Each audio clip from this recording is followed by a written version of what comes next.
Ang intense ng mga kaganapan ngayon sa abot kamay na pangarap sapagkat magugulat ng sobra si Annalyn sa mga aaminin sa kanya ng kanyang lolo Pepe. Dito nga ay maswerteng makakaligtas si Don Pepe dahil nga sa husay ng doktor na si Annalyn, at dito nga ay hindi ito sumuko para mailigtas ang lolo Pepe niya. Samantala matapos ngang makita ni Annalyn si Don Pepe na naaksidente, ay agad niya itong dadalhin sa East Ridge upang gamutin ito. Subalit nang madala nga ito sa mismong ospital ay malalaman nilang napakalubha pala ng nangyaring aksidente kay Don Pepe.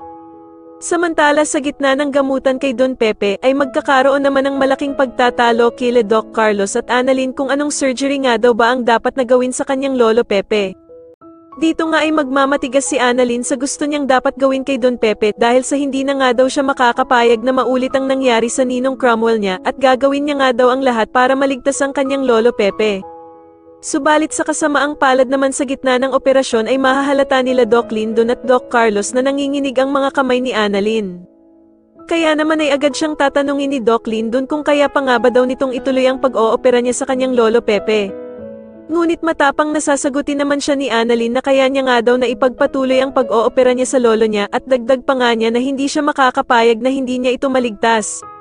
Sa kabilang banda naman ay manginginig sa takot itong si Zoe dahil sa tatawagan siya ni Doc Robert pero sasabihin lang pala nito sa kanya na buhay pa ang lolo Pepe niya.